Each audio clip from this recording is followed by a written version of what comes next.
nafsi yako ifunge kamba, iambie wewe nafsi koma, tubia wewe. Bismillahir Rahmanir Rahim. Wal mu'minuna wal mu'minatu ba'duhum awliya'u ba'd. Ya'muruna bil ma'rufi wa yanhauna 'anil munkari wa yuqimuna as-salata wa yu'tuna az-zakata wa yuti'una Allaha wa rasulahu. Ulaika sayarhamuhumullahu inna Allaha 'azizun hakim. وعد الله المؤمنين والمؤمنات جنات تجري من تحتها الأنهار خالدين فيها ومساكن طيبة في جنات عدن ورضوان من الله أكبر والله ذلك هو الفوز العظيم. Kuanzia aya 67 mpaka ya 70 tulisoma sifa ya jamii ya Waislamu ambao sio wazuri. Imani yao kwenye dini haiko sawa, na kwa maana hiyo maovu kwao huwa yanazidi, mema yanapotea, na hali za maisha zinakuwa na gepu baina ya wenye nacho na wasiokuwa nacho. Hii ya 70 na 71 inazungumza kinyume na hizo za 67 mpaka 70.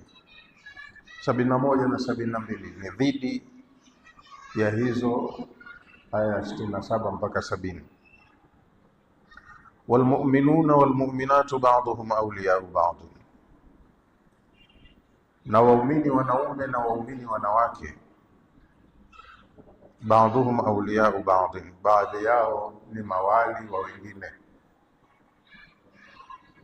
Na awliya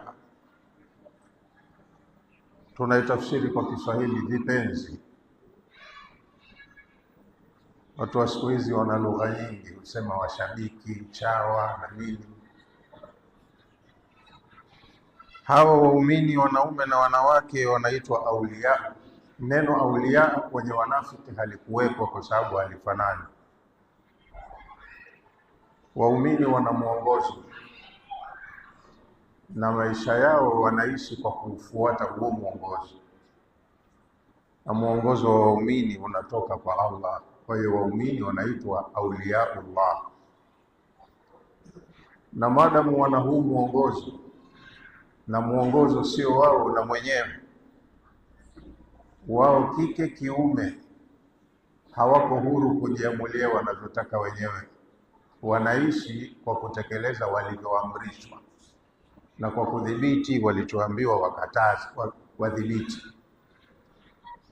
Sasa alwala ni mapenzi ya muumini kwa Mola wake yanayoambatana na taa. Anakuwa ni muumini alafu mtiifu kwa kufuata huo utaratibu, ndio wakaitwa waliullah, na wakiwa wengi wanaitwa awliyaullah.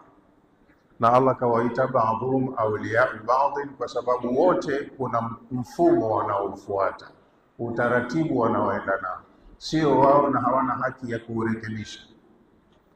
Waumini wanakuwa hivi. Wanapokosa wala, ndio yanatokea yale yaliyozungumzwa kwenye aya zilizopita. Yaamuruna bil munkari, yale maovu ndio wanaamrishana wanafiki. Wayanhauna 'anil ma'rufi, yale mema wao ndo wanayadhibiti, hawayataki. Lakini waumini hawako hivyo. Wanajua hili jambo tumeamrishwa, tukiliwacha itakuwa ni tatizo. Wanaamrishana kutekeleza kile walichoamrishwa, na wanafahamu hili jambo ni tatizo, ni kosa, tumekatazwa, hatuwezi kuliruhusu litendeke, wanalidhibiti waumini. Walmu'minuna walmu'minatu ba'duhum awliya'u ba'd. Tafsiri ni kwamba na waumini wanaume na waumini wanawake, baadhi yao ni mawali wa wengine, wanasapotiana, wanahimizana, wanahamasishana kufuata ule utaratibu waliopangiwa.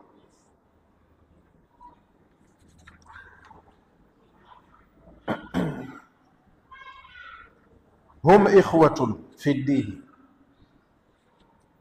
Hawa waumini wanaume na wanawake ni ndugu katika dini. Ukhuwatu fi dini aqwa min ukhuwati nasabi, undugu ndani ya dini una nguvu zaidi mbele ya Allah kuliko undugu wa nasabu. Kwa hiyo waumini wanaume na waumini wanawake hum ikhwatun fi dini, hawa ni ndugu kwenye imani yao ya dini. Yatanasawna wa yataadaduna,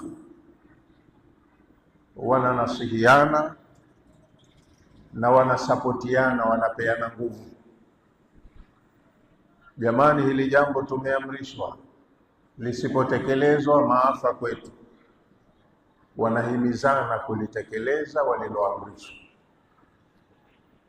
Na hili jingine ni kosa, ni tatizo, tutapata shida tukiliruhusu. Kwa hiyo wanalidhibiti lile waliloambiwa walidhibiti. Hili ni kosa, wanasaidiana katika kutekeleza yale walioamrishwa. Kama wameamrishwa wanatekeleza, na kama wamekatazwa pia wanatekeleza agizo la kudhibiti kilichokatazwa. Sasa sifa ya jamii ya watu waumini, ya'muruna bil ma'ruf, mahala popote walipo waumini huwa wanaamrishana yale mema, na maarufu ni yale aliyoamrisha Allah, kaahidi thawabu kwa wenye kuyafanya na atawaingiza peponi kwa hayo. Hayo ni maarufu. Wayanhauna 'anil munkar, na wanakatazana maovu. Munkarati ni mambo ambayo dini imeyakataza. Allah kaahidi dhambi kwa wenye kuyafanya na atawaadhibu. Kwa hiyo munkar ni jambo lisilotakiwa, na wao wanakatazana kwa sababu halitakiwi. Na ni nani asiyetaka? Mola wao mlezi hataki. Kwa hiyo wao wanahakikisha lile ambalo halitakiwi hapa halitendeki. Hawa ndo waumini. Na kama kuna lililoamrishwa, wanasema jamani, hili tumewajibishiwa, ni kosa tukilidharau. Wanahimizana lifanyike. Ya'muruna bil ma'rufi wa yanhauna 'anil munkari, jamii ya watu waumini wanaishi hivyo. Ya'muruna an-nasa bikulli khairin wa jamili yarda Allah, mahala walipo waumini wanachokifanya waumini, yaamuruna an-nasa, huwa wanawaamrisha watu, bimaana wanaamrishana wenyewe kwa wenyewe. Bikulli khairin wa jamilin, kila jambo jema na zuri wanahamasishana hili tulitende, na wakilitenda wanaabudu, wanatafuta radhi ya Mola wao, wanakuwa ni watu wema. Yaamuruna an-nasa bikulli khairin wa jamilin yarda Allah, wanaamrisha watu kila jambo la kheri na zuri ambalo Allah analiridhia. Hawa ndo waumini. Ukiona hapafanyiki hivyo, hawa watu sio waumini. Wayanhaunahum, na waumini huwa wanawakataza watu, yani wanakatazana wenyewe kwa wenyewe, maana wote ndo watu. Wanakatazana an kulli qabih, kila jambo ovu. Yaskhatullah, jambo ambalo Allah analichukia, au yuskitullah, wanakwenda kuamrishana yale ambayo Allah anaridhika nayo, na wanakatazana yale ambayo yanamuudhi Allah subhanahu wa ta'ala. Wewe unajua Allah akikereka atatufanyia nini? Kwa hiyo waumini wanaogopa ili jambo halitakiwi, hatuwezi kuliruhusu hapa lifanyike, wanalidhibiti na Allah anaridhika. Na hili jambo jema tumeamrishwa, hatuwezi kuruhusu likazembewa, lisifanywe, wanahamasishana lifanywe, Allah anaridhika. Fahuma ala aksi almunafiqin, mahala panapo waumini wa kweli tabia zao ni kinyume na zile tabia za wanafiki zilizozungumzwa kwenye aya 67 mpaka 70. Alladhina, waumini wanafiki ni watu ambao wanajisema ni Waislamu, nifaqi kwa kwenye dini, kwenye Uislamu, lakini mahala panapo wanafiki ambao si Waislamu wenye imani nzuri, yaamuruna bilmunkari wa yanhauna anil ma'ruf, wanafiki wao wanafanya kinyume nyume. Yale maovu yanayotakiwa yadhibitiwe, wao ndo wanayapalilia hasa, na yale mema yaliyosisitizwa yatendwe, wao ndo wanayadhibiti, wanayakataza au wanayawekea vikwazo yasiwe. Wanafiki. Lakini waumini wanafanya kinyume chake. Yale mema yanayotakiwa ndio wanayoyahamasisha, wanaamrishana yatekelezwe, kwa sababu yasipotekelezwa itakuwa tumemwasi aliyetuamrisha. Akikasirika, hasira zake zikishuka kwetu, tutaathirika sote. Wanaogopa waumini. Na kama kuna maovu yanafanyika, waumini hawawezi kuyavumilia, kwa sababu haya yanamuudhi Allah. Tukiyachekelea hata na sisi Allah atatukasirikia, hawawezi kuyaruhusu. Hiyo ndo sifa ya jamii ya watu waumini. Ya'muruna bil ma'rufi wa yanhauna 'anil munkari, wanaamrishana mema na wanakatazana maovu. Mengine wanayoyafanya waumini, wayuqimuna salata, wanasimamisha sala, sio kuistopisha, yani wanasali sala zao kwa wajibu mzuri vile itakiwavyo. Yani maana yake yuaddunaha ala alwajhi alakmali, wanatekeleza sala zao kwa sura kamili vile inavyotakiwa wasali kwa ajili ya Mola wao, ndivyo wanavyosali. Wanahamasishana zoezi la kujua elimu ya sala na umuhimu wake, kwamba hatupaswi kuacha ibada hii. Wayutuna zakata, na jingine wanatoa zaka, wanasimamia muamala wa zaka. Wanajua kwenye jamii yetu nani ana mali iliyofikia nisabu na inayopitiwa na mwaka na anapaswa atoe kiasi gani.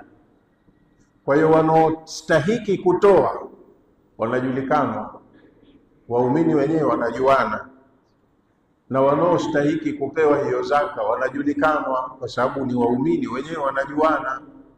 Kwa hiyo hili suala, zoezi la zaka ambao ni mzunguko wa mali, wanalisimamia vizuri. Hawa ndo waumini. Wakitekeleza sala, hiyo ni haki ya Allah, wamemtimizia Allah haki yake. Na wakitekeleza muamala wa zaka, hiyo ni haki ya binadamu wenyewe kwa wenyewe, wanawapa watu haki zao. Yutunaha, wanatoa hiyo zaka, ila mustahiqiha, kuwapa wale wanaostahiki kupewa. Inachukuliwa kwa wanaostahiki kutoa na inapelekwa kwa wanaostahiki kupewa. Ibtighaa wajhi llahi, wanafanya hivyo kwa kutaka radhi ya Allah, ili watu wote waishi vizuri.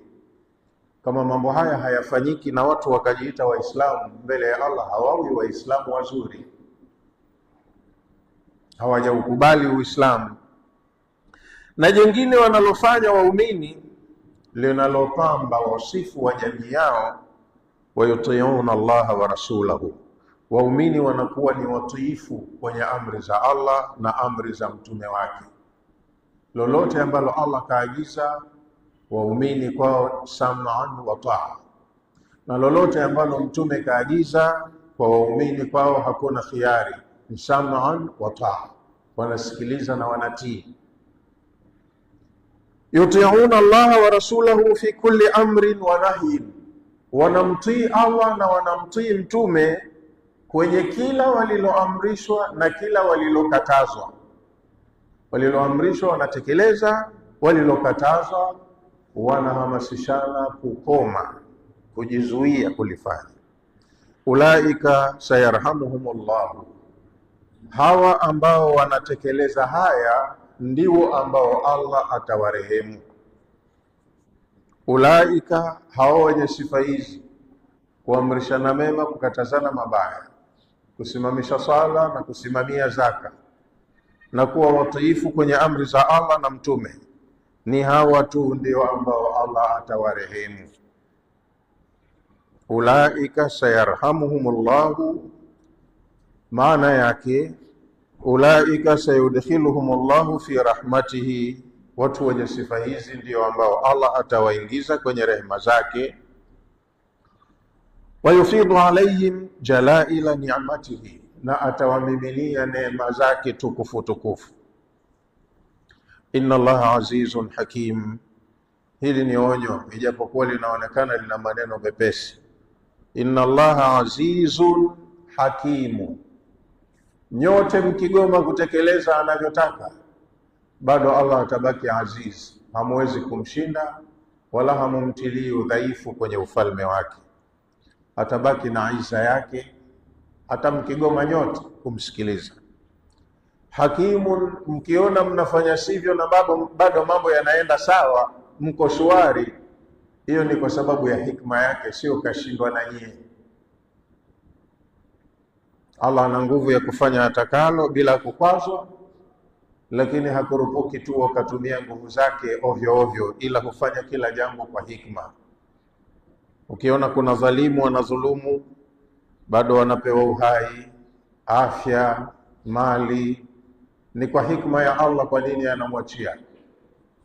Na ukimwona anayedhulumiwa analalamika, anaomba, hapati msaada, ni kwa hikma ya Allah vile vile. Hajaghafilika na hilo, anafanya mambo yake kwa muktadha wa hikma. Yadau kulla shay'in fi mawdi'ihi, Allah hakimun, kwa sababu anaweka kila jambo mahala pake vile inavyostahiki. Inna Allaha azizun, azizun bimaana ghalibun la yughlabu, yeye ni mshindi na katu hashindwi. Man ata'ahu,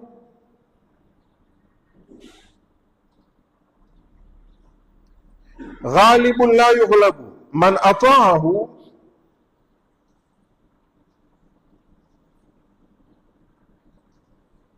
Allah hashindwi na yule ambaye,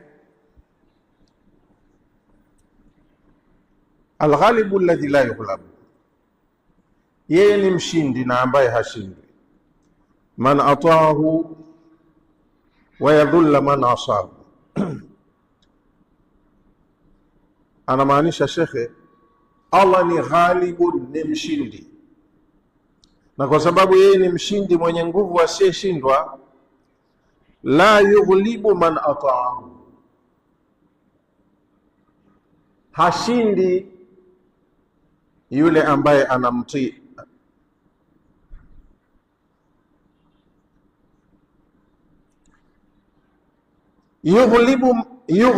Yughlibu man ata'ahu, humpaiza akampa ushindi yule anayemtii Allah. Wa yudhillu man asahu, na humdhalilisha yule anayemuasi, kama vile tulivyoona katika historia ya vita kwenye suratul Anfal. Watu walikuwa wameunda majeshi yenye nguvu, yana idadi kubwa ya maaskari na wapiganaji wazoefu, lakini wakashindwa na watu wachache wa idadi, hawana maandalizi na pia hawana silaha za kutosha.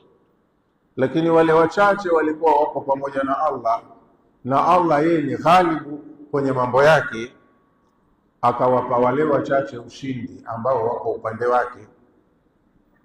Na wale wengi pia ni waja wake, lakini kwa sababu wamemuasi, wamemuudhi, pamoja na nguvu zao, ubora wa silaha, wingi wa askari, mafunzo, lakini wakashindwa. Ndio anavyofanya Allah subhanahu wa ta'ala. Yadau kulla shay'in fi mawdi'ihi, hakimun bimaana yadau kulla shay'in fi mawdi'ihi, kila kitu hukiweka inavyostahiki kiwe. Ala asasi alhikma, kwenye msingi wa hikma yake. Hikma yake inampelekea kufanya jambo vile linavyopaswa kuwa, ndo anavyolifanya. Fi ni'mati wal niqma, anafanya hivyo kwa hikma kwenye pande zote mbili, pande ya kheri na ya shari. Kwenye kufanya kutoa neema zake kwa waja wake anatumia hikma, na kwenye kutoa adhabu kwa waja wake pia anatumia hikma.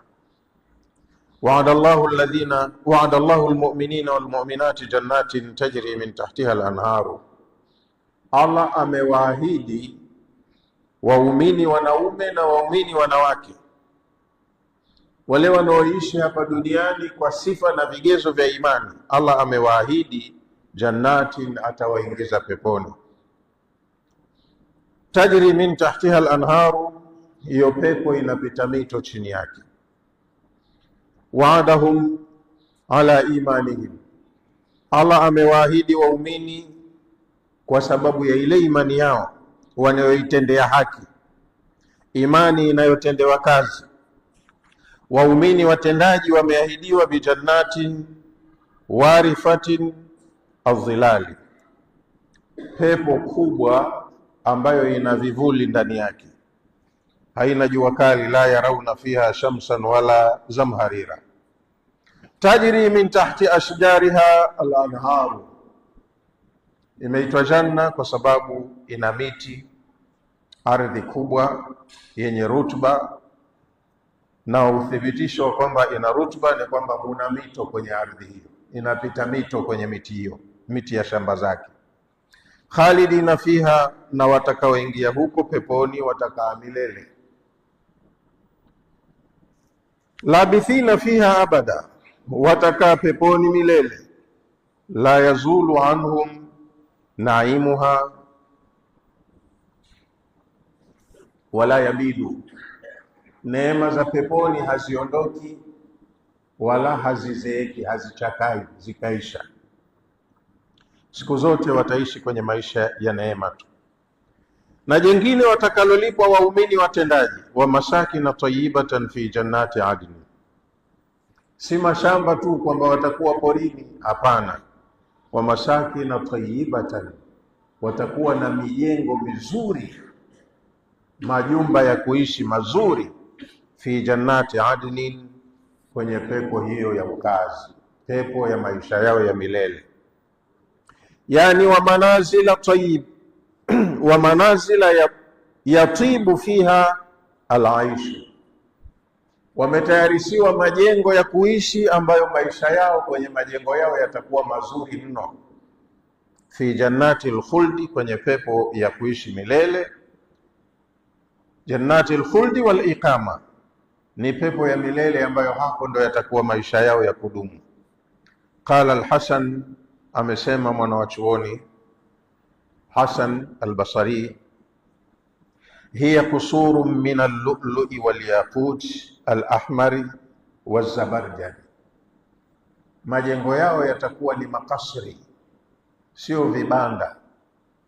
Mtu anawekewa makasri, yani majumba ya kifahari makubwa ya ghorofa,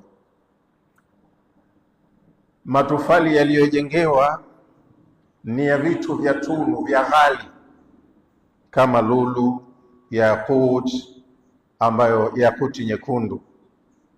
Kusurun, ni majumba ya fahari ya ghorofa. Minal lu'lu'i, yamejengwa kwa lulu.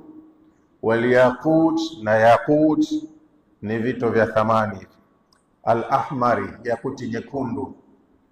Wazabarjadi, na zabarjadi, vyote hivi ni vitu vya thamani.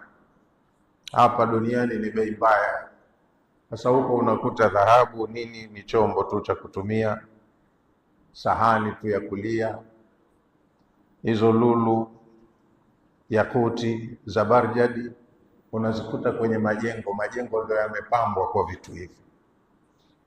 Jengine kubwa zaidi watakalolipwa watu hawa waumini, wa ridwanu min Allahi akbar, kubwa zaidi watakalopewa ni radhi za Mungu. Allah atawathibitishia kuanzia leo, niko radhi nanyi. Wa ridwanu min Allahi akbaru, radhi ya Allah ndiyo kubwa zaidi katika mambo watakayolipwa waumini peponi. Yani maana yake, wa shay'un min ridwani llahi akbar min dhalika kullu, na kuna kitu kingine watakacholipwa ni radhi ya Allah, na radhi ya Allah ni kubwa kuliko yote hayo yaliyotajwa. Ardhi kubwa, majengo ya fahari, wake, furniture na mambo mengine, vilaji, vinywaji. Kubwa zaidi kuliko yote hayo ni radhi ya Mungu. Wa fil hadithi, na imekuja katika hadithi, yaqulu Allahu ta'ala li ahli aljanna, baada ya hukumu kumalizika, watu wa motoni wameshaingizwa motoni wote na wa peponi wameshaingizwa peponi wote. Allah atawahutubia wale watu wa peponi, awaambie ya ahla aljannati, enyi watu wa peponi. Fayakuluna labbaika rabbana wa sa'adaik, watu wa peponi wataitikia, tunakuitika ewe Mola wetu, utukufu ni wako. Fayakulu, wakishaitika watu wa peponi, Allah atawaambia hal raditum, hivi nilivyokulipeni waja wangu mmeridhika? Hal raditum, mmeridhika? Fayakuluna, watasema watu wa peponi, wama lana la narda, haya kwa nini tusiridhike? Kwa nini tusiridhike? Waqad a'taytana ma lam tu'ta ahadan min khalqik, wakati umetupa mambo ambayo hujampa yoyote katika viumbe wako, umetupa sisi. Kwa nini tusiridhike na yote haya uliotupa? Fayaqulu, Allah atawaambia watu wa peponi, utikum afdala min dhalika, ninakupeni kubwa zaidi kuliko hayo mlioyaona. Utikum afdala min dhalika, ninakupeni kubwa zaidi kuliko yote hayo mlioyaona. Fayaquluna, watu wa peponi watasema, wa ayu shay'in afdalu min dhalik, kuna jambo gani kubwa zaidi kuliko neema zote hizi ulizotupa? Kuna jingine kubwa zaidi ya haya? Fayaqulu, Allah atawaambia, uhillu alaykum ridwani, kubwa kuliko yote hayo, kuanzia leo nimekuhalalishieni ridhaa yangu na kuthibitishieni mimi niko radhi na nyinyi. Fala askhatu alaykum abadan, fala askhatu alaykum ba'du abada, kwa hiyo baada ya leo sitokukasirikieni. Inaitwa radhi ya Allah ni kubwa zaidi kuliko neema alizotoa, kwa sababu hakuna ambaye kaingia peponi hakufanya makosa, hakumuudhi Mola wake. Na kwa jinsi walivyoshuhudia watu walivyohukumiwa waliokosea na makosa yao mpaka wakapelekwa kwenye adhabu, mtu bado anaweza akabaki na simanzi, lakini Allah hakusahau jambo fulani lililompelekesha fulani motoni, na mimi nilimfanyia. Yule kaenda kwa zinaa na mimi nilizini, mwingine kaenda kwa kusema uongo na mimi nilifanya mambo hayo, mwingine kaenda kwa hili.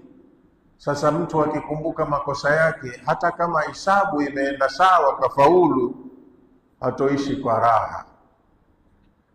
Akaja akakumbuka huyu, inawezekana labda kaghafilika au kapotezea, lakini akaja akapitia tena kumbukumbu, naweza nikaja nikachomolewa huko na mimi nikapelekwa kule nipewe adabu kwa makosa niliyoyafanya. Lakini akithibitishiwa kuanzia leo nina radhi nanyi, sitawakasirikia tena, hapa ni uthibitisho wa kwamba mtu atakuwa na amani ya kuendelea. Mtu anaweza kuwa anaishi kwenye nyumba ya fahari duniani, tajiri, ana mapesa, magari, lakini nyumba anayoishi sio yake. Nyumba ina mwenyewe, hata kama analipa kila mwezi au kila mwaka, lakini huwa na wasiwasi siku akija mwenyewe kukagua jengo lake, akaja akakuta kuna hitilafu fulani, watoto wamechora tu kwenye ukuta. Na watoto wetu wa Kiswahili wengine kachukua kiwembe au kisu kachonga kwenye mlango wa mbao. Angalia mwenyewe tajiri anavofoka, anaweza akaja kukwambia wewe na utajiri wako mbele ya wanao, bwana, hii nyumba sikukodisha kwamba uniharibie. Dhibiti mbwa wako, tizama wanavyonifanyia hivi. Watoto wako wanawaita mbwa mbele yako na mbele yao. Sasa mapesa yako yote, heshima yako yote inaondoka, kwa sababu pale ulipokaa pana mwenyewe, si pako. Na mwenyewe akikasirika, wewe hutokuwa na amani. Sasa na peponi kuna mwenyewe, neema zote hizo akupe bure, halafu na wewe akilini unafikiri kuna makosa nilifanya, yumkini labda haya hayakukaguliwa. Je, siku atakapoyaona itakuwaje? Utakuwa na simanzi. Kuna simanzi ya kutahadhari lisije likatokea jambo fulani. Ndio maana hili jambo la kwamba awathibitishie yuko radhi nao likawa ni kubwa kuliko neema zote. Neema zote wakaja wakafokewa, siku moja zitawatumbukia nyongo.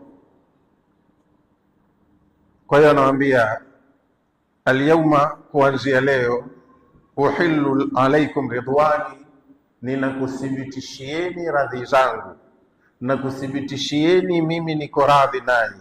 Fala askhatu alaikum ba'du abadan, kuanzia leo, baada ya leo sitawakasirikia kamwe. Dhalika huwa alfawzu alazim, kupata hayo matokeo hayo ndiyo mafanikio makubwa. Wenye kupenda mafanikio wanatafuta nafasi hiyo, wanatafuta mafanikio ya akhera, sio mafanikio ya dunia. Kama kuna mtu anajua mafanikio, dhalika alfawzu alazim, hayo ndo mafanikio makubwa ambayo wenye akili wanayatafuta. Dhalika huwa aldhafru alazim, hayo ndiyo mafanikio makubwa.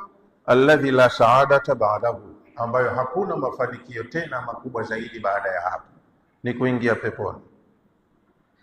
Aya ifuatayo Allah akasema, ya ayuha alladhina amanu, ya ayuha nabiyu.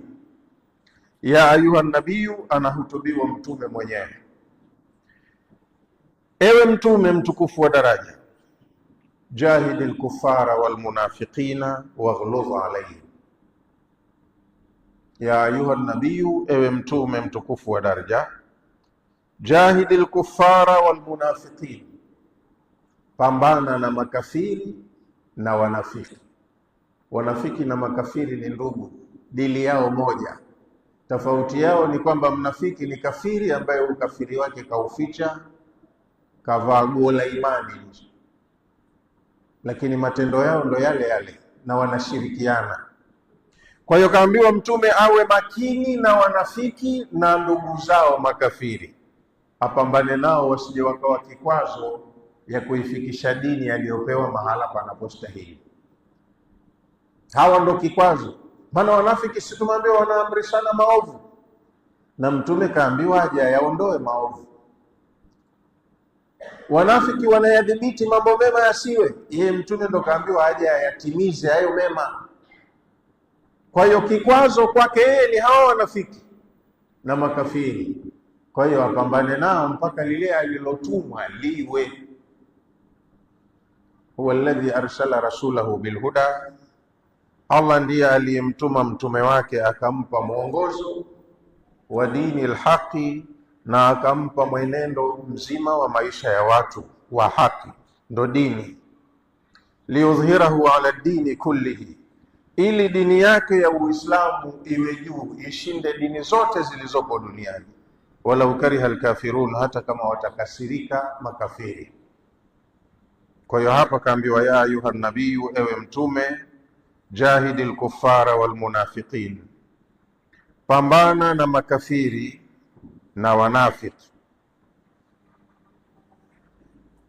Tafsiri yake, qala ibn Abbas, amesema Abdullah ibn Abbas, amri hii Allah anamwamrisha mtume wake, jahidil kuffara bisayfi, pambana na makafiri kwa silaha. Wakija kivita, pambana nao kivita. Wal munafiqina bilisani, hawa wanafiki pambana nao kwa kutumia hoja. Hawa wanahitaji vita vya, vinaitwa vita baridi, wanafiki. Na mtume hakuwashikia silaha, ila wakikaa sawa kwenye anga, labda wameonekana wameshirikiana na makafiri, wanaweza wakachukuliwa hatua. Lakini wanafiki huwa wamo ndani ya jamii ya Waislamu. Ukiwapiga vita kwa silaha, ataambiwa huyu dikteta anaua watu wake ovyo ovyo. Kafiri aliyoko nje anawahesabu hao wote ni watu wako, wote Waislamu. Sasa ndani upambane na wanafiki kwa hoja, tumia dalili na hoja kupambana nao. Mara nyingi huwa wanasema maneno ya ovyo yasiyokuwa katika utaratibu. Sasa maneno yao yanavunjwa kwa maneno, wakipindisha maneno wakapotosha ukweli. Nyoosha maneno kwa kuweka maneno ya ukweli. Kwa hiyo kafiri hukaa huko nje, akaja akavamia na kashika silaha, pambana naye kwa silaha. Mnafiki huko ndani anamung'unya kidogo kidogo, pambana naye kwa hoja. Waghluz alaihim, tena uwe makini, uwe mkali kwa watu hawa. Allah anamwambia mtume wake kwenye dhamana ya uongozi aliyopewa, aitendee haki dhamana hiyo. Akiregea hawa watamshinda, hatofikia malengo. Kwa hiyo kaambia waghluz alaihim, wakukute huko mgumu, simama imara. Ushdud alaihim, kuwa mkali kwao, kuwa imara kwao. Biljihadi walqitali, kwa jihadi na vita. Jihadi ni juhudi yoyote inayofanyika ya kukupeleka kwenye maazimio yako mbele. Jihadi iko kwenye mlango wa taaluma, iko kwenye mlango wa uchumi, mlango wa kisiasa, mambo ya utawala na usimamizi wa jamii. Mote mnahitajika juhudi maalum, maana watu wanakupiga vita, wanakukwamisha. Qital ina apply kwenye mambo ya vita tu, nashikiana silaha na pambana, lakini jihadi ni uwanja mpana sana. Kwa hiyo ushdud alaihim, kuwa mkali dhidi ya makafiri na wanafiki. Biljihadi walqitali, kwa kujipanga vizuri kijihadi na kwenye mapambano. Walirabi, alafu wasikuone uko regerege, jipange mpaka na wao wakuogope. Irab ni kujiweka kwenye mazingira adui yako akajua, la, huyu jamaa yuko vizuri. Usiingie kichwa kichwa, anaweza kukuadhiri. Ujipange na wewe kiulinzi kama alivyo, au umshinde, ili akitaka kukufanyia lolote angalau moyo wake uwe unaoga, asije tu ovyo ovyo kwa sababu kakudharau huna kitu. Kwa hiyo Waislamu ili warejeshe heshima yao lazima wawe wamejipanga vizuri. Kile ambacho adui anacho na wewe uwe nacho, uwezo alionao na wewe ujibidiishe, fanya mazoezi mpaka uwe na uwezo kama yeye. Hapo ndo heshima itapatikana. Lakini wewe mwenyewe lofa kila siku unamuomba yeye msaada, atakunyanyasa, atakutawala mpaka jikoni, atakupangia mpaka utaratibu wa kulala na mkeo ndani, kwa sababu huna unaloliweza. Kwa hiyo kuwa vizuri, jiimarishe, upambane na hawa watu. Wa ma'wahum jahannam, duniani jipange vizuri uweze kuishi nao sawa sawa, uwadhibiti, lakini akhira makazi yao ni kwenye moto wa jahannam. Wanastarehe kabisa duniani, lakini wakiondoka duniani, ma'wahum jahannam, mafikio yao huko ni kwenye moto wa jahannam. Yani maskanuhum wa maswahum, makazi yao ya akhira na kituo cha mwisho watakachofikia baada ya safari ndefu hii ya maisha ya mtihani, jahannam, ni kwenye moto wa jahannam. Wa bi'sal masiru, na mtu aliyepewa akili halafu mwisho wake akili yake ikampelekea motoni, huyo mtu kajichagulia mwisho mbaya. Ni mwisho mbaya sana mtu kwenda kuishi katika moto wa jahannam. Bi'sal makanu alladhi yusaru ilayhi, ni mahala pabaya mno ambapo watapelekwa wakishaondoka hapa. Jahannam, mahala penyewe ni kwenye moto wa jahannam. Aya ifuatayo Allah anasema yahlifuna billahi ma qalu, wanaapa kwa jina la Allah hawakusema. Yahlifuna billahi, wanafiki hao sasa wanaapa kwa jina la Allah. Kuwapa ndo dili yao, kitu kidogo wanakimbilia kula yamini. Wanaapa kwa jina la Allah, ma qalu, hawakusema. Yani yahlifu almunafiquna annahum ma qalu alladhi balaghaka anhum min as-sabbi. Wanafiki utawaita, watakuja kwako, utawachukua maelezo ya Mtume, kwa nini mmesema jambo kadha. Watakuwa pia kwa jina la Allah kuwa hawakusema, watasema wamesingiziwa. Hawakutukana, wamesingiziwa. Qala Qatada, kasema mwanawachuoni mmoja Qatada, nazalat fi Abdullah ibn Ubay ibn Saluli. Aya hii iliteremka kumhusu yule kiongozi wa wanafiki pale Madina, anaitwa Abdullah ibn Ubay ibn Saluli. Wadhalika annahu iqtatala rajulan, tukio lenyewe lilikuwa walipigana watu wawili. Iqtatala rajulani, walipigana watu wawili, wote ni Waislamu hao walivyoonekana, lakini mmoja ni Muislamu mfuasi mzuri wa Mtume, mmoja ni Muislamu mfuasi wa huyo Abdullah ibn Ubay ibn Salul.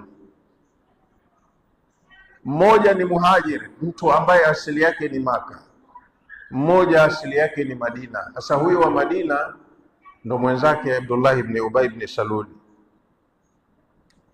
Walipigana hawa Juhaniyun wa Ansari, mmoja anatoka kwenye kabila la Juhani na mmoja ni Ansari, mtu wa pale pale Madina. Faala aljuhaniyu, yule mtu wa Maka muhajir akamshinda mtu wa Madina. Kwenye maisha ya jamii hutokezea magomvi kwenye sababu ndogo ndogo, pengine kwenye foleni ya msosi au foleni ya daladala, nimewahimie mkagombana. Sasa hawa ni Waislamu, lakini ulitokezea mzozo kwenye mambo ya kawaida ya kijamii, wakapigana. Huyu muhajir akamshinda Ansari. Ala aljuhaniyu ala alansari, Juhani alimshinda Ansari. Faqala ibn Saluli lil Ansari, Abdullah ibn Ubay ibn Saluli akamwambia yule Ansari, ni mwenzake, watu wa mjini wanaita homeboy, huyu ni mshikaji wangu wa kitaa hapa. Ubay akasema, ala tansuruna akhakum. Abdullah ibn Ubay ibn Salul anawahamasisha watu wa Madina wamsaidie mtu wa Madina mwenzao. Akawaambia kwa ujumla wao, ala tansuruna akhakum, nyie mnaona ndugu yenu wanapigwa hapa, hamumtetei. Sasa anataka kuufanya ugomvi uwe mkubwa, badala ya kwenda kuamua anataka sasa uwe mkubwa, apandikize pale ukabila, watu wa hapa na wa hapa, wa huku na wa huku. Kesha akasema Abdullah ibn Ubay ibn Salul, wallahi ma masaluna wa masalu Muhammadin, na hapa haukuwa mfano wetu sisi watu wa Madina na mfano wa Muhammad, illa kama qala alqail, isipokuwa mfano wetu ni kama wa yale maneno ya msemaji aliyesema, sammin kalbaka liyakulaka, mnenepeshe mbwa wako ili aje akule mwenyewe. Sasa maana yake wamewakaribisha hawa watu kama mbwa, wakawaenzi, wakawatunza, wakawalisha, wamenenepa. Sasa wanawatafuna wenyewe wenyeji wao. Anachochea ukabila sasa, ukanda. Sasa hawa wamekuja hapa, mmewakaribisha wenyewe, sasa jaza yao ndio hiyo. Hakukosea yule msemaji aliyesema, sammin kalbaka liyakulak, mnenepeshe mbwa wako akutafune. Sasa hawa mbwa wenu wanakutafuneni. Sasa maneno kayasema mtu hayo, anaitwa Muislamu. Abdullah ibn Ubay ibn Salul. Fasaa biha rajulun min almuslimina ila nabii sallallahu alayhi wasallam. Zoezi lile lililotendeka pale, kuna mtu hakupenda ile picha, akapeleka haraka taarifa kwa Mtume sallallahu alayhi wasallam kumjulisha kumetokea tukio, ilikuwa jinsi kadha kadha kadha, lakini fulani kasema maneno kadha kadha kadha. Fa arsala ilayhi, Mtume akamtumia ujumbe Abdullah ibn Ubay ibn Salul, nitieni, kaitwa. Yasaluhu, alafu akenda akamuhoji. Fajala yahlifu billahi, Abdullah ibn Ubay ibn Salul akawa anaapa yamini, ma qalahu, hasa maneno hayo mimi sikuyasema. Hayo mnenepeshe mbwa wako wa kule, hata sikuyasema. Au hayo kuchochea ugomvi, kuambia hamumnusuru mwenzetu, hata tamoja katika hayo sijasema. Fa anzala Allahu fihi hadhihi al-aya. Maana yake hapo sasa, kama yeye keshapa yamini kamtanguliza Allah mbele, na Mtume hawezi kumpindukia Allah. Madam limetajwa jina la Allah, Mtume humwachia Allah mwenyewe. Hata mahakamani ushahidi hakuna, wakilishwa watu yamini, alafu hukumu huachiwa Allah mwenyewe. Nini afanye? Anafanya. Na tukaambiwa yamini ya uongo inaangamiza. Hii Allah hakubakishi, ana react hapo hapo. Sasa Allah hili kutatua kwake kateremsha aya kuthibitisha huyu mtu kasema kweli. Hayo maneno kasema, na waumini wote haya wanazikubali kwamba haya ni maneno ya Allah, hayawi na maana tofauti, ni kweli kasema. Yahlifuna billahi ma qalu, hawa watu vipi wanaapa jina la Allah kusema hawakusema. Walaqad qalu kalimata al-kufri, na ilhali wamesema maneno ya ukafiri. Hayo maneno wameyasema, yamewafutia imani kabisa. Haya ni maneno ya ukafiri. Hiya qaulu ibn Salul, kauli ya ukafiri ni maneno aliyosema Ibn Salul. Na amesema kauli nyingi, kwa mfano la irja'na ila almadinati la yukhrijanna al-a'azzu minha al-adhall, tutakaporudi Madina mjini, waliokuwa na nguvu watawatimua wale madhalili. Kasema maneno mengi pale tena, na watu wakayachukua wakayafikisha kwa Mtume. La irja'na ila almadina, tukitoka hapa tukirudi nyumbani Madina, la yukhrijanna al-a'azzu minha al-adhalla, mwenye nguvu atamtimua yule mtu dhalili. Wakuja tu huyu, alafu wanatusumbua, tumewakaribisha wenyewe, alafu jeuri yao ndo hii. Kasema maneno kama hayo. Allah akathibitisha kwamba huyu mtu maneno kasema, walaqad qalu kalimata al-kufri, kwa hakika huyu mtu kasema maneno ya ukafiri. Hiya qaul ibn Saluli la irja'na ila almadinati la yukhrijanna al-a'azzu minha al-adhall. Kauli yenyewe ndio hiyo, tukirudi Madina huyu Muhammad na watu wake tutawatimua, hawafai. Wakafaru baada islamihim, Allah akawahukumia ukafiri, akasema wakafaru baada islamihim. Kama walikuwa wanaonekana Waislamu kwa maneno na tabia zao hizi, wameshakufuru. Kafaru, wamekufuru, baada islamihim, baada ya Uislamu wao. Kama walikuwa wanatambuliwa ni Waislamu, hawa sio Waislamu, hawana haja na Uislamu, wameukataa Uislamu. Yani adhharu al-kufra baada idhhari al-islam, wanadhihirisha ukafiri kumpinga Mtume mpaka kupanga kumtimua, wakati mwanzo walijidai kuwa wamemkubali na wameungana naye kwenye Uislamu. Sasa wanatengeneza mazingira ya chini kwa chini kwamba hawamtambui, hawamkubali, mpaka yanawatoka maneno kwamba tutamtimua. Wamtimue vipi? Wahamu bima lam yanalu, Allah amethibitisha wameazimia mambo ambayo hawana uwezo wa kuyatekeleza. Hawana uwezo wa kumtimua mtume wa Mungu pale, wakati Mungu ndo aliyemleta. Wahamu bima lam yanalu, wameazimia jambo ambalo hawawezi kulitekeleza. Qala Ibn Kathir, amesema Ibn Kathir, hum nafarun min almunafiqin, hawa walikuwa ni kikundi cha wanafiki na kiongozi wao ndo huyu Abdullah ibn Ubay ibn Salul. Mnaweza mkawa mna timu lakini kukawa kuna timu nyingine ndani ya timu, mkakinzana wenyewe kwa wenyewe, hamwendi pamoja.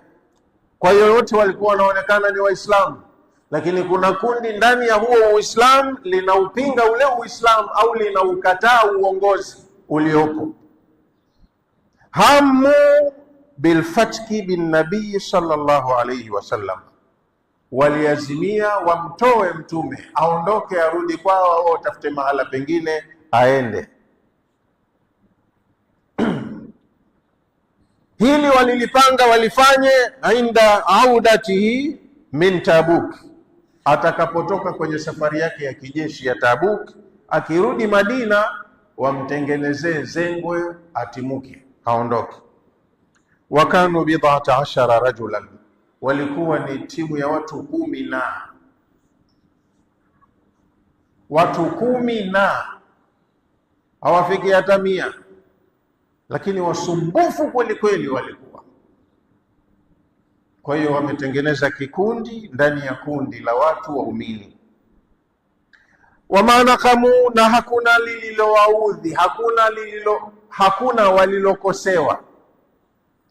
Hiyo timu ya watu wenyewe hao 10 hakuna walilokoswa, illa an aghnahum Allahu wa rasuluhu min fadli, isipokuwa jeuri yote hii ni kwa sababu ya fadhila walizopewa na Allah na mtume wake. Maana huyu mtume mwenyewe kawabeba sana hawa watu, kawakinga na mengi, maana vitimbi vyao vidogo vidogo vinaonekana, na watu wenye jadhba na misimamo mikali wanaomba mara nyingi ruhusa kwa mtume, hebu turuhusu wa jamaa tuwashughulikie. Anasema hapana, waacheni, hamjui madhara ya hicho mnachotaka kufanya. Kwa hiyo mtume mwenyewe kawaneemesha, lakini bado hawajaona umuhimu wake. Ndio kwanza wanapanga mambo ambayo hawana uwezo wa kuyatekeleza. Ai, maana yake maabu ala rasuli, hawakuwa ni wenye kumwaibisha mtume. Wama lahu indahum dhambun, na hakuwa yani maabu ala rasuli, hakuna aibu yoyote ambayo wao wangeweza kuitoa kwa mtume, kwamba huyu mtume wenu katukosea jambo fulani, kaharibu jambo fulani. Hakukuwa na sababu ya kumshutumu au kumsema vibaya, kwa sababu hajafanya kosa lolote. Wama lahu indahum dhambun, wala hakuna dhambi ambayo mtume kawafanyia watu wa Madina. Wote kawatendea haki, alikuwa anawapa kipaumbele, kawapa heshima yao, ila isipokuwa kikubwa ambacho wao kinawaudhi kwa mtume, anna Allaha aghnahum bibarakatihi, Allah akawatajirisha watu wa Madina kwa baraka ya ujio wa huyo mtume wake. Hali walionayo sasa, kabla ya kuja mtume hawakuwa nayo. Walikuwa wanaishi kwenye magomvi na vita tu vya kikabila baina Ausi na Khazraj. Sasa wamepata maisha mazuri, wanaishi kwa neema, uchumi wao unakuwa na kila kitu Allah kawabarikia.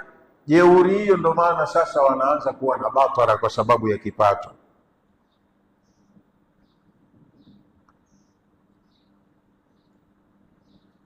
Wayumnu saadatihi, wanachojivunia ni ule utoaji wa Allah, akawapa wao saada, heshima ya mji, kwamba watu wengine huwa wanaitwa nuru, kama vile Allah anavyosema kwenye suratu Nur, Allahu nuru samawati wal ardhi. Mashafa asema usije ukasema hii mwanga ndo Allah mwenyewe.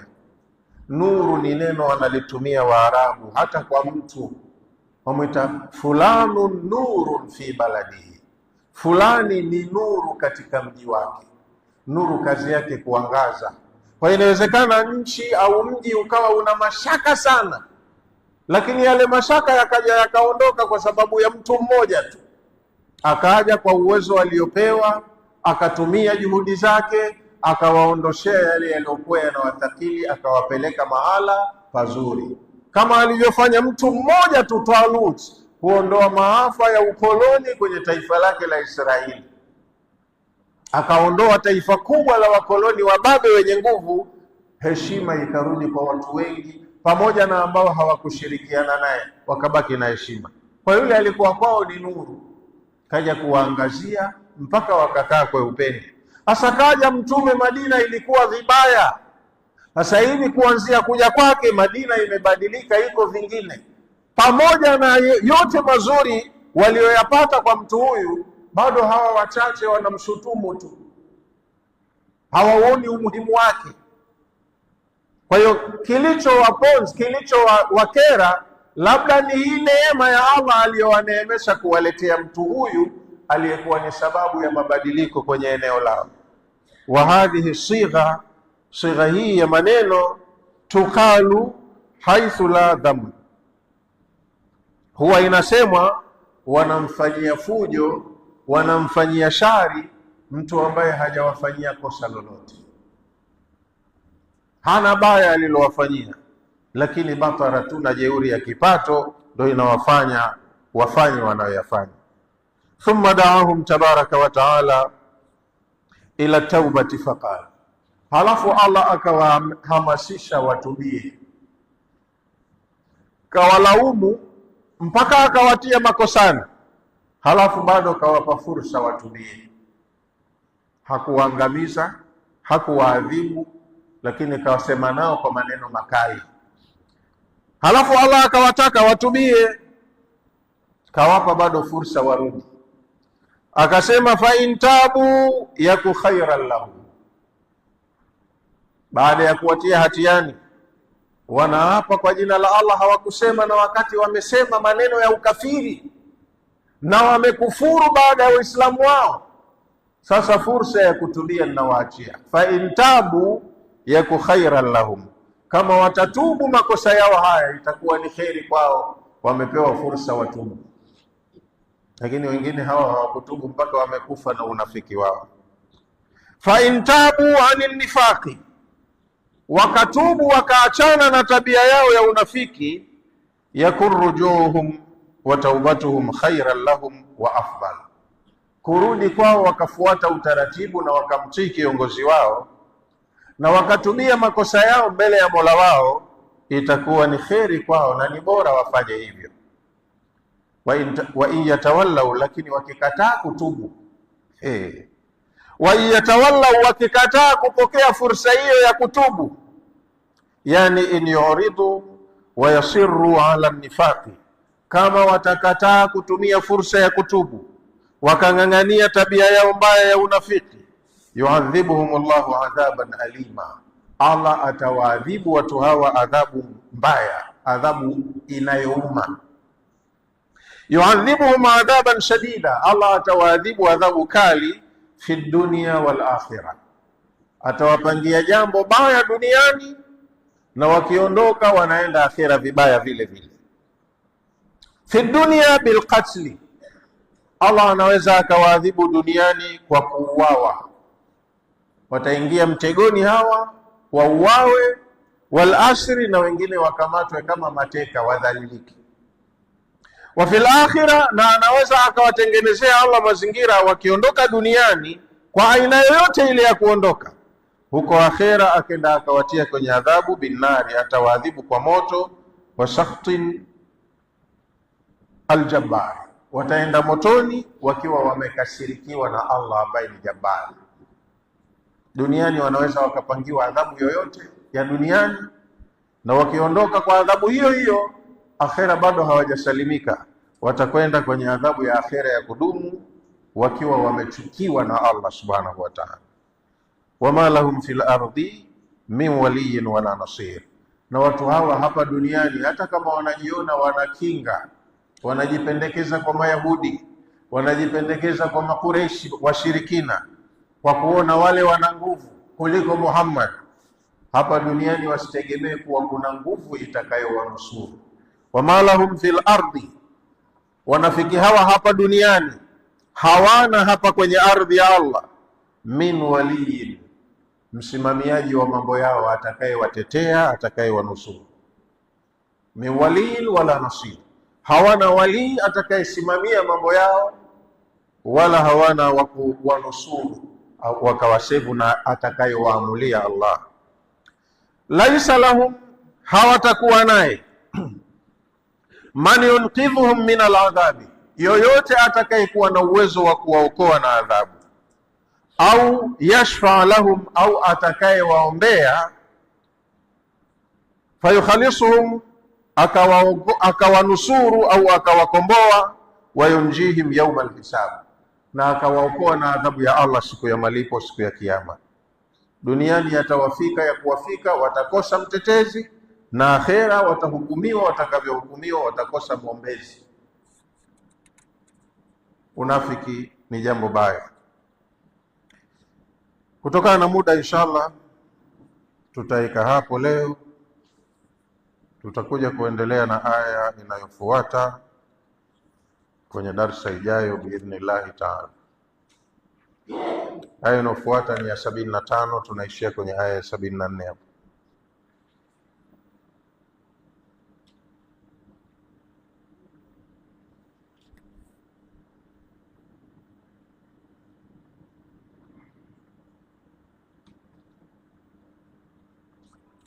Bismillahir Rahmanir Rahim. Tunaanza kusoma kwa jina la Allah mwingi wa rehema, mwenye kurehemu. Walmu'minuna walmu'minatu ba'dhuhum awliya'u ba'd, na waumini wanaume na waumini wanawake baadhi yao ni mawali wa wengine. Wameshikamana, wanashirikiana chini ya uongozi mmoja katika kumtii Allah na kutaka radhi zake na pepo yake. Wanashirikiana waumini kwenye hilo. Tenda yao kubwa ni kuisimamia dini ya Allah ili kutaka radhi zake na pepo yake. Sasa maadamu hiyo ndo tenda yao waumini, jamii yao inaonekana na muonekano huu, ya'muruna bil ma'rufi. Hapa duniani waumini wanaamrishana mambo mema, yani hiyo ni tenda wamepewa. Yale anayoyataka Allah yote lazima tuhakikishe yanatekelezwa, ndo kazi yetu waumini.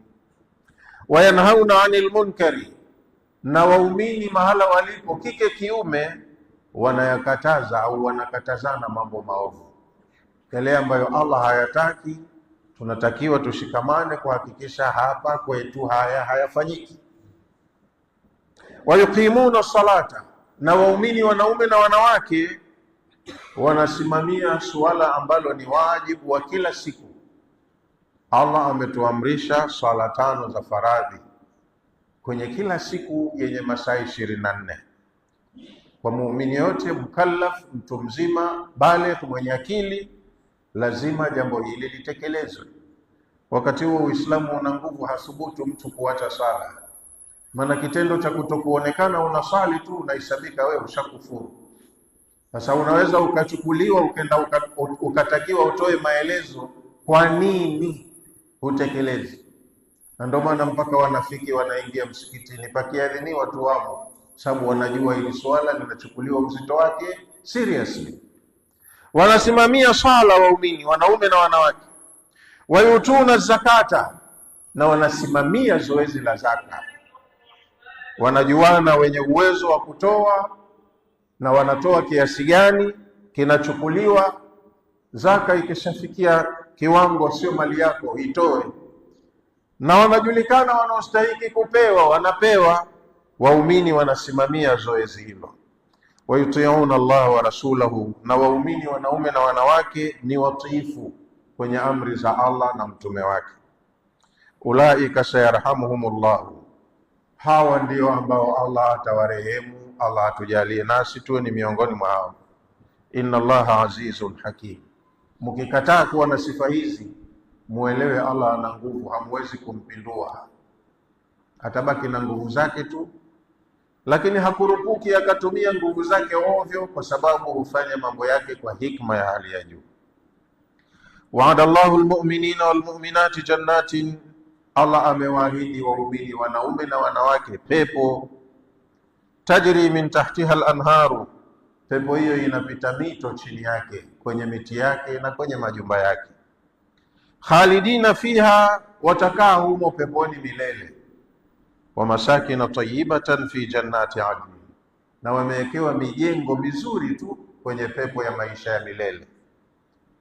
Wa ridwanu min Allahi akbar, na kupata radhi ya Mungu ni jambo kubwa zaidi waliloandaliwa waumini, wanathibitishiwa ridhaa ya Allah.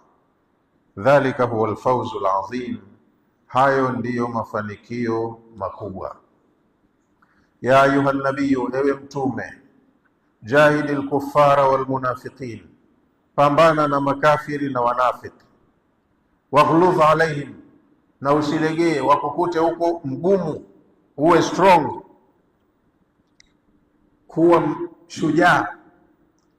Wa ma'wahum jahannam, na makazi yao wakishaondoka hapa duniani ni motoni hapo. Wa bi'sal masiru, na mtu kwenda motoni ni mwisho mbaya sana. Yahlifuna billahi ma qalu, wanaapa kwa jina la Allah hawakusema. Wanaapa wallahi hatukusema maneno hayo, na wakati wamesema. Yahlifuna billahi ma qalu, wanaapa kwa jina la Allah kuwa hawakusema. Walaqad qalu kalimata al-kufri wa kafaru ba'da islamihim, kwa hakika wamesema maneno ya ukafiri, na kwa kufanya hivyo wamekufuru baada ya kuwa ni Waislamu. Wahammu bima lam yanalu, na wameazimia kutenda jambo ambalo hawana uwezo nalo. Watamfukuzaje mtume aliyeletwa na Allah subhanahu wa ta'ala? Wanaazimia kufanya jambo ambalo hawana uwezo nalo, hawezi kulitekeleza. Wama nakamu, na hawakukosewa chochote na huyu mtu, illa an aghnahumullahu wa rasuluhu min fadli, kama ni kosa ni kule kutajirishwa na Allah na mtume wake kwa fadhila zake. Wasa waliopewa wa maisha, heshima, amani na utulivu, neema mbalimbali zikawa zinazidi kwao, hizi ndo zinawapa jeuri, wakati walikuwa hawanavyo hivi vitu huko nyuma kabla ya kuja mtume. Fa yatubu yaku khairan lahum, kama watatubu itakuwa ni kheri kwao, salama na kheri yao, watubie ili kosa wameshafanya, watubie. Wa yatawallau, lakini wakikataa kutubu, yuadhibuhum Allahu adhaban alima, Allah atawaadhibu adhabu mbaya, fi dunya wal akhirah, atawaadhibu duniani na akhera, wanakwenda kwenye adhabu. Wama lahum fil ardi min waliyin wala nasir, na hapa duniani hawawezi kupata msimamiaji wa kesi yao.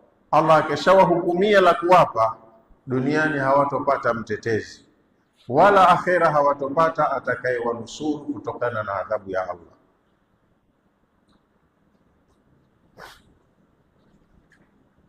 Wallahu a'lam, wassalamu alaykum wa rahmatullahi wa barakatuh. Naam.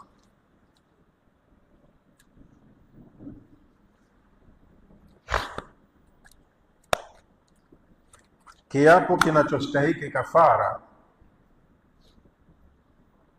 ni cha aina mbili. Moja, kwa mfano kulikuwa na amali ya kheri unafanya, halafu kwa kuchoshwa na ile amali ukaapa kwa jina la Allah, wallahi sifanyi tena, kama alivyowapa Abu Bakar, hatotoa tena msaada kwa Mistah, kwa sababu ndiye chanzo cha kueneza uzushi wa balaa lililozuliwa Mama Aisha. Huyu Mistah alikuwa ni mtu fakiri na ni ndugu na Abu Bakari kwenye familia yao, kwenye nasabu yao. Halafu ni muhajiri, mtu aliyehamia Madina kutoka Maka, na watu wa aina hii walikuwa pale Madina wanyonge. Lakini lilipokuja lile jambo la uzushi, Abu Bakari akajua na fulani kachangia, akakashirika naye na akasema, kuanzia leo simpi msaada wowote. Allah akamwambia, kashusha aya, si kwake yeye peke yake, kwa watu wote. wale wenye uwezo wasiape kwa jina la Allah kuwa hawatotenda kheri. Mnifahamu? Kama ilivyo kwenye suratul Baqara, wala suratul Baqara inasema wala taj'alu Allaha urdatan liaymanikum, msimjalie Allah ndo kikwazo cha kutenda kheri kwa sababu ya yamini zenu. Sasa mtasema mimi kuanzia leo kama ndivyo wallahi sisali. Ushapa. Lakini je, huacha kusali ile kuwapa kwako ndo ishakuwa wewe leseni au kwamba usisali? Sisali kwa sababu nishapa. Hili jambo ni la kheri, lakini yamini yako itengue kwa kafara, hii kheri uifanye. Na Abubakari kaambiwa hivyo, asiape hatotenda kheri ya kumsaidia huyu mtu muhitaji, amsaidie, na madam kaapa atoe kafara tuliamini. Kafara yake ni kulisha maskini 10 au kuwavisha maskini 10 au kuwacha huru mtumwa. Ndio hivyo jawabu yake. Jengine ni kuwapa tu, kuwapa yamini ya uongo. Yani uko kwenye mazingira labda ya kutaka kujitetea au kujitakasa. Kama hii kesi, umesema wewe ukapa wallahi sijasema. Si unaona kama huyu? Wallahi kwa jina la Allah unaapa kwa kujitetea, sijasema. Mpaka huyo uliyetumia jina lake anakutia hatiani. Sasa na hii ni yamini ya uongo, nayo inahitaji kafara vile vile kutubu yake.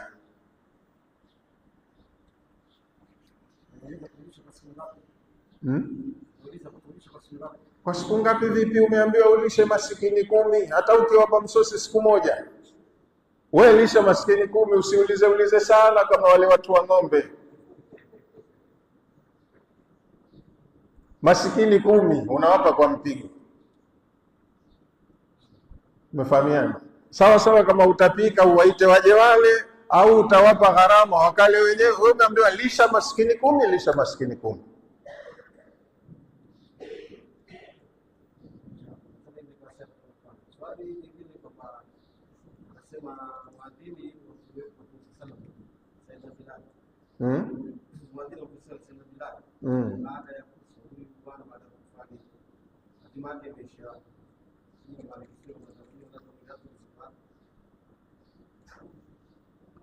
Sijui kwa haraka historia yake Bilali, lakini alipokufa Mtume, Bilali alishindwa kuishi Madina na alishindwa kufanya ile kazi yake ya kuadhini.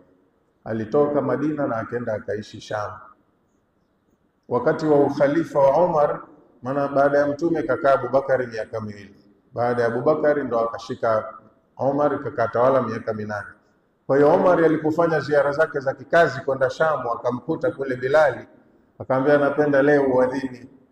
Bilali akakataa, sasa siwezi kuadhini. Lakini Umar ni kiongozi, Amirul Mu'minin, akaforce adhini, Bilali akaadhini. Lakini alipofika pale ashhadu anna Muhammadan Rasulullah, akashindwa kuendelea. Maana inakuja ile picha ya zamani, nikifikia hapa ukiangalia huko na muona Mtume, na basi akashindwa kuendelea. Kalia sana na watu wakalia sana. Lakini aliishi Sham. Lakini hatima yake tena huko mbele haipo karibu sasa hivi. Inshallah. Sijui Bilali kafia wapi, pale Shamu au aliondoka akaenda kwingine, sijui. Lakini alipotoka Madina alienda Sham. Na sasa tunaita Syria.